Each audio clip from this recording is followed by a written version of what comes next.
Good morning student, welcome to our guide channel. आज हम आपको सॉलिड स्टेट का एक बहुत ही इंपॉर्टेंट टॉपिक पढ़ाने जा रहे हैं, जो कि आपको इस टॉपिक से न्यूमेरिकल्स आता है और श्योर आएगा इससे न्यूमेरिकल। आप बोर्ड एग्ज़ाम दो, ठीक है, आप नीट के एग्ज़ाम दो या कोई भी एग्ज़ाम दो, जो कोई भी कॉम्पिटिटिव एग्ज़ाम दो, डेंसिटी ऑफ क्रिस्टल से क्वेश्चन फिक्स रहता है। आप खासकर जो इसके क्वेश्चंस आते हैं डायरेक्ट फार्मूला पे भी हो सकता है, नहीं आए। जैसे डेंसिटी का डायरेक्ट फार्मूला क्या है, D = Z × M/3 × Avogadro number, ठीक है। इससे हो सकता है डायरेक्ट नहीं पूछे इस फार्मूला पे, ठीक है। हो सकता है इस फार्मूला के मेन चीज़ पे डेरिवेशन को देखना है, ये जहाँ से आया है, कैसे आया है, उसके बीच पॉइंट से क्वेश्चंस पूछा जाता है। कभी कभी आपको डायरेक्ट भी मिल जाएगा, जैसे बोर्ड एग्जाम वगैरह में हो सकता है डायरेक्ट क्वेश्चन दे दे। तो आज हम लोग देखेंगे कि फार्मूला का लाया कैसे जाए। सबसे देखिए, डेंसिटी का कितना भी फार्मूला हमारे पास क्यों नहीं आ जाए, लेकिन हम लोग को बेसिक फार्मूला नहीं भूलने का है। डेंसिटी का बेसिक फार्मूला क्या होता है, मास बाई वॉल्यूम, ठीक है। मास बाई वॉल्यूम हुआ, ये हुआ बेसिक फार्मूला, और इसकी बेसिक यूनिट होता है ग्राम पर सेंटीमीटर क्यूब या फिर kilogram per metre cube. It is the basic unit of density और basic formula mass per unit volume, ठीक है। ये फार्मूला आएगा D = Z × M/A³ × Avogadro number, ये आएगा। लेकिन आएगा, याद रखिएगा, उसी से आएगा, बेसिक से आएगा। मास बाई वॉल्यूम से हम लाने वाले इस फार्मूला को ध्यान दीजिएगा, इसके डेरिवेशन पे आप काफ़ी इंपॉर्टेंट है। चलिए आप हमारे साथ बने रहिए, हम स्टार्ट करते हैं इससे। तो सबसे पहले देखिए कि यहाँ पे हम जो लिखे हैं, इस फार्मूला को प्रूव करने के लिए हम क्या करते हैं कि सारे क्वांटिटी जो आपको बता देते हैं। ये क्या है ना, ये आपका हो गया डेंसिटी, ठीक है। ये D क्या है, डेंसिटी है, ठीक है। और Z क्या है, Z बोला जाता है कि number of atom per unit cell, number of atom per unit cell, per unit cell. इसके मतलब है कि Z जो बताता है नेचर ऑफ यूनिट सेल बताता है, किस नेचर का यूनिट सेल है। अगर Z का वैल्यू आ गया 4 तो आप कहिएगा FCC नेचर का है, first centred cubic unit cell है ये। अगर 3 आ गया तो आप बोलिएगा BCC है, बॉडी सेंटर्ड यूनिट सेल है, ठीक है, बॉडी सेंटर्ड यूनिट सेल है। अगर आपका 1 आ गया तो सिंपल क्यूबिक है, ठीक है। तो Z क्या है आपका, एक तरह से बोलिए कि number of atom per unit cell, मतलब कि रैंक बताता है। ये क्या बताएगा, रैंक ऑफ यूनिट सेल बताएगा। और M क्या है, M हो गया कि किसी का मोलर मास ऑफ सब्सटेंसेस है, आइदर आपका हो सकते हैं जैसे कोई एलिमेंट है, किस स्ट्रक्चर में क्रिस्टलाइज कर रहा है। क्वेश्चन में दिखा रहा है सपोज ये एलिमेंट, ये कंपाउंड इस क्रिस्टल में क्रिस्टलाइज कर रहा है, इस टाइप के स्ट्रक्चर में क्रिस्टलाइज कर रहा है, तो वो दैट इज द मास है। तो ये हो गया M = मास, कह सकते हैं मोलर मास जो होता है, molar mass of an element which crystallises in given structure, that is called M। और A आपका क्या है, एज लेंथ। A क्या है, edge length of unit cell, edge length of unit cell. और Na के बारे में बताने की शायद हमको जरूरत नहीं है, आप इससे परिचित होंगे। Na क्या है, एवोगैड्रो नंबर है, एवोगैड्रो कांस्टेंट है, which is equal to 6.022 × 10⁻23, which is equal to 6.022 × 10⁻23, that is Avogadro constant. सारे चीज के बारे में हमको पता चल गया, ठीक है। अब इसका हम लोग डेरिवेशन को देखेंगे, कैसे ये फार्मूला आया, इवॉल्व हुआ। तो देखिए यहाँ पे हम लिख रहे हैं अब हाउ टू इस फार्मूला को लाएंगे। आप सारे के बारे में पता चल गया, Z क्या है, M क्या है, A है और Na है। तो चलिए हम मान लेते हैं कि let the density of unit cell equal to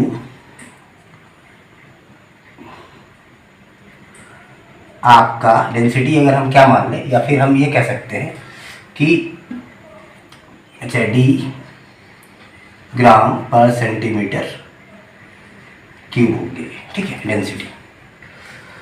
अब एज लेंथ क्या है इसका मान लें डेंसिटी दी है, तो इसका हम मान लेते हैं and edge length of unit cell equal to A centimetre, ठीक है। तो बताइए किसका वॉल्यूम क्या हो जाएगा, वॉल्यूम ऑफ यूनिट सेल बराबर हो जाएगा ए सेंटीमीटर साइड का क्यूब, तो ए क्यूब और सेंटीमीटर क्यूब, ये क्या हो गया वॉल्यूम ऑफ यूनिट सेल। अब बताइए कि डेंसिटी हम लोग किस तरह से फाइंड करते हैं। सपोज डेंसिटी उसका डी है, डेंसिटी फाइंड कैसे करते हैं। तो हमारे पास बेसिक फॉर्मूला डेंसिटी का होता है कि डेंसिटी इज इक्वल टू क्या लिखेंगे, मास बाई वॉल्यूम। लेकिन हम यहाँ पे क्या लिखें, mass of unit cell, mass of unit cell by volume of unit cell. अगर हम यहाँ पे पहुँच जाते, देखिए वॉल्यूम आपको पता है, वॉल्यूम हम निकाल के रख लिए, लेकिन अगर मास ऑफ यूनिट सेल के पास पहुँच जाए हम, तो हमारा डेंसिटी निकल सकता है। क्या, density is equal to mass of unit cell by volume of unit cell. चलिए तो हम लोग क्या कैलकुलेट कर लेते हैं, अब मास ऑफ यूनिट सेल। तो किस तरह से निकालेंगे मास ऑफ यूनिट सेल, ध्यान दीजिएगा कि मास ऑफ जो यूनिट सेल है निकालने के लिए हम लोग लिखेंगे कि mass of each atom into number of atom per unit cell, per unit cell, mass of each atom into number of atom per unit cell. तो mass of number of atom per unit cell क्या है, यही तो है आपका Z, जिसको rank बोलते हैं। जैसे कि आपको बताए थे FCC के लिए 4 होता है, BCC के लिए 2 होता है, सिंपल के लिए 1 होता है। तो यहाँ पे वही रखेंगे हम, number of atom per unit cell, ठीक है, और मास ऑफ ईच एटम से इसको मल्टीप्लाई कर देंगे, mass of each atom into number of atom per unit cell, तो क्या दे देगा, मास ऑफ यूनिट सेल, ठीक है। तो मास ऑफ ईच एटम को सपोज हम डिनोट करते हैं m से, स्मॉल m से, और number of atom per unit cell देखिए यहाँ पे लिखा हुआ है Z से। तो आपको क्या आ गया, एक चीज यहाँ पे ध्यान रखिएगा कि अगर mass of unit cell find, कई क्वेश्चंस में भी पूछ सकता है, ऐसा नहीं कि डायरेक्ट डेंसिटी ये पूछे, ऐसा नहीं, अगर पूछ दे मास ऑफ यूनिट सेल, ठीक है, तो मास ऑफ यूनिट सेल आप किससे भी निकाल सकते हैं, Z into mass of each atom, ठीक है। यहाँ तक हम लोग क्या निकाले, mass of unit cell find कर देंगे। हाँ, तो देखिए हम लोग बात कर रहे थे कि मास ऑफ यूनिट सेल आपके पास आ चुका है, मास ऑफ यूनिट सेल बराबर mass of each atom into number of atom per unit cell. अब आप चलेंगे, अप्रोच करेंगे कि मास ऑफ ईच एटम हम कैसे फाइंड करें। मास ऑफ ईच एटम शायद आप मोल कंसेप्ट में पढ़े होंगे, आप पढ़ाए भी हम आपको कि मास ऑफ ईच एटम निकालने के लिए, जैसे कि हम लोग कहते हैं ना 6.022 इंटू 10⁻23 एटम बराबर किसी का मोलर मास, 1 मोल का मास।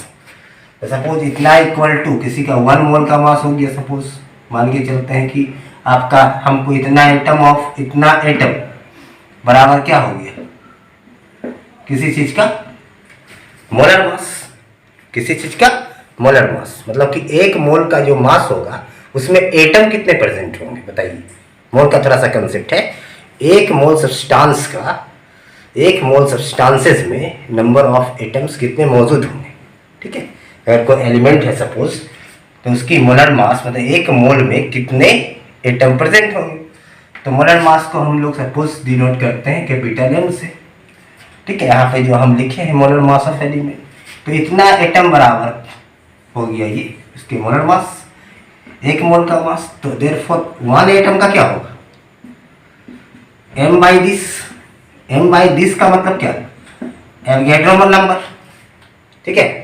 तो यही हो गया 1 एटम का मतलब मास ऑफ ईच एटम। 1 एटम का मतलब क्या हो गया, मास ऑफ ईच एटम। तो मास ऑफ ईच एटम क्या आया, m by n, molar masses divided by Avogadro number. तो हम m की जगह पे क्या पुट करेंगे, m equal to molar masses divided by Avogadro number, इसको पुट करना है, ध्यान दीजिएगा। m इक्वल टू, ठीक है, mass of each atom equal to molar mass divided by Avogadro number. अब जैसे ही पुट करेंगे शायद ये हमको मिलने वाला है, ठीक है। अब देखिए हम पुट करके आपको दिखाते हैं, तो ठीक है। तो यहाँ पे देखिए मास ऑफ यूनिट सेल ये हो गया, मतलब कि m के जगह पे हम अभी क्या बताए थे आपको, m की जगह पे क्या बैठा देंगे, m बाई Na। इसका मतलब हो गया m बाई Na का मतलब molar masses divided by Avogadro number, आपको दे देगा मास of each atom, means mass of 1 particles देगा, ये ईच पार्टिकल का मास देगा। अब हम कह सकते हैं कि हाँ ये हो गया मास ऑफ यूनिट सेल आपके पास आ चुका है और वॉल्यूम भी आपके पास ऑलरेडी पहले से था। ठीक है, अब हम डेंसिटी के पास अप्रोच कर सकते हैं। ठीक है, तो डेंसिटी के बराबर क्या हो गया, आपको हम लिखे थे कि mass of unit cell by volume of unit cell. ठीक है, आप मास ऑफ यूनिट सेल के पास भी पहुंच चुके हो और इसका वैल्यू भी निकाल के रख लिए अपने पास। तो आप इसको आप यूज में लगाइए, तो लगा देते हैं यूज में। m by mass of unit cell का मतलब m by N A into Z. ठीक है, और वॉल्यूम ऑफ यूनिट सेल आप निकाल के रखे हैं a सेंटीमीटर क्यूब जो आया था, तो हम कह सकते हैं यहाँ पे a क्यूब। ठीक है, तो क्या हो गया आपका z इंटू एम, इधर इसको लिखिए, इधर ही कोई फर्क नहीं पड़ता है, a cube into Avogadro number बराबर क्या हो गया d। ठीक है, और ये चीज हो गया यहाँ पे ग्राम पर सेंटीमीटर क्यूब। ये फाइनल हो गया आपका ये वाला जो अभी हम लिखे थे, इस पे ध्यान दीजिएगा। एक चीज और आपको बताएंगे भी। ठीक है, वो क्या बताने वाले हैं कि जो आपके एटम का एज लेंथ दिया रहेगा, ठीक है, यूनिट सेल का जो एज लेंथ दिया रहेगा, हो सकता है वो आपका मतलब कि पिकोमीटर में हो, एंगस्ट्रॉम में हो, नैनोमीटर में हो, इसलिए स्मॉलेस्ट यूनिट में दिया रहेगा। उसको आपको कन्वर्ट किस में करनी होगी। ठीक है, अगर आपका दिया हुआ डेंसिटी सेंटीमीटर में, तो आप उसको क्या करना, कन्वर्ट कर लेना सेंटीमीटर। जैसे कि 1 picometre equal to 10 inverse 10 centimetre होता है, 10 का पावर माइनस 10 सेंटीमीटर। और 1 एंगस्ट्रॉम इक्वल टू होता है 10 to the power minus 8 centimetre. ठीक है, और 1 आपका कह सकते हैं नैनोमीटर इक्वल टू, ठीक है, इसको तो कन्वर्ट कर लो आसानी से। अगर पिकोमीटर याद है, नैनोमीटर का मतलब कि 1 nanometre equal to 10 to the power minus 9 metre होता है। ठीक है, तो कह सकते हो 10 to the power minus 7 centimetre में ये कन्वर्ट हो जाएंगे। तो इसको पहले कन्वर्ट कर लेंगे according to unit of density. तो देखिए आज हम डिस्कस करेंगे एक क्वेश्चन के साथ, आपको मतलब डायरेक्ट इस पे क्वेश्चन रखे हैं कि density is equal to z into M by A cube into Avogadro constant पे रखे हैं। क्या है, सिल्वर क्रिस्टलाइज FCC लेटिस, जैसे ही सिल्वर क्रिस्टलाइज हो रहा है किसमें, किस स्ट्रक्चर में, FCC मतलब face centre cubic unit cell में ये क्रिस्टलाइज हो रहा है, जिसका कि edge length of the unit cell कह रहा है ये। मतलब सबसे लिखते हैं कि जैसे FCC बोल दिया तो मन में स्टूडेंट को क्या बात याद आनी चाहिए, जैसे ही बोल दिया FCC तो आप बोलिए कि Z का बात कर रहा है। Z क्या हो गया, ये 4 हो गया। कहता है फेस सेंटर के FCC का क्या हो गया आपका Z, मतलब कि number of atom per unit cell for FCC के लिए 4 हो गया। उसके बाद देखिए edge length of the unit cell, अगर यहाँ पे BCC बोलता तो आप लिख सकते थे, लेकिन FCC बोला है 4 लिखिएगा। एज लेंथ दिया हुआ A, अब A पे गौर कीजिए, A क्या दिया हुआ 4.07 into 10 to the power minus 8 centimetre. चलिए सेंटीमीटर में है, कोई प्रॉब्लम, इसलिए डेंसिटी भी सेंटीमीटर में है, किसी तरह का कोई प्रॉब्लम आपके साथ नहीं है। Calculate the atomic mass, density क्या दिया, डेंसिटी दिया हुआ आपका डेंसिटी 10.5 इंटू किसकी डेंसिटी दिया हुआ, सिल्वर का डेंसिटी दिया हुआ ये। ठीक है, calculate the atomic mass of silver, तो इसका आपका निकालना है सिल्वर का आपका एटॉमिक मास क्या होगा। तो चलिए हम लोग एटॉमिक मास के लिए हम लोग कह सकते हैं जो m निकाले थे, यहाँ पे ये m है, ये क्वेश्चन में कह रहा है m क्या है। ठीक है, मतलब ये किसके बारे में कह रहा है कि ये क्या है m। तो चलिए हम लोग अप्लाई कर लेते हैं कि इसका फॉर्मूला अगर m फाइंड करना है तो आप डेंसिटी को लिख सकते हैं z इंटू एम बराबर, ये भी लिख सकते हो आप z इंटू एम बराबर d into density into a cube into Avogadro number. No problem, कोई दिक्कत नहीं होगा आपको। अब देखिए m फाइंड करना है तो m बराबर क्या हो जाएगा, d into a cube into Avogadro number by rank, ये z हो गया। अब डेंसिटी आप बैठा दीजिए, डेंसिटी क्या दिया हुआ है 10.5 दिया हुआ है। एक जगह पे क्या रखिएगा, ये रखिएगा, मतलब 4.07 into 10 to the power minus 8 का होल क्यूब। और एवोगैड्रो नंबर से तो आप परिचित हैं, ठीक है, क्या है 6.022 इंटू 10 टू द पावर 23। देखिए थोड़ा सा इसमें कैलकुलेशन आएगा, ठीक है, तो हम ये आपको बता रहे हैं कि किस तरह से हम किस रूट से जाना है, ठीक है। सारे क्वेश्चन में आपको ये बताएं, कैलकुलेशन आएगा, ठीक है, वो आप कर सकते हो। तो z इक्वल टू क्या है, z क्या वैल्यू है FCC के लिए हो गया ये 4, ठीक है। तो आप क्या करोगे 10.5, अब ये 3 टाइम्स से क्यूब है तो 4.07 इंटू 4.07। अब देखिए 10 का पावर -8 है इंटू 3, तो 8 हो जाएगा 10 का पावर -24। उसी तरह 6.022 into 10 to the power 23 divided by 4, ठीक है। इतना जब आप सारे को कैलकुलेट करोगे, थोड़ा सा लग रहा है कैलकुलेशन बड़ा है, लेकिन जैसे जैसे कैलकुलेट करोगे ये शॉर्ट होते चला जाएगा।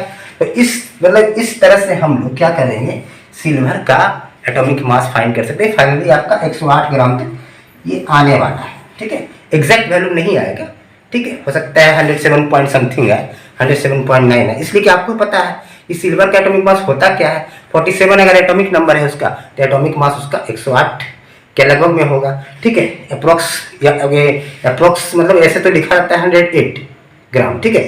तो क्या होगा कि यही आना चाहिए आपको, आप किसी तरह से कैलकुलेट करो सिल्वर का एटॉमिक मास, रिजल्ट तो 108 ही देगा ना, इसलिए हम इसको लिख दिए 108 ग्राम। देखिए क्वेश्चन ये कह रहा है, अब थोड़ा सेकंड पैटर्न में आया क्वेश्चन, क्वेश्चन अच्छा है, ठीक है। ये क्वेश्चन भी अच्छा क्वेश्चन में आता है। An element occurs in BCC structures.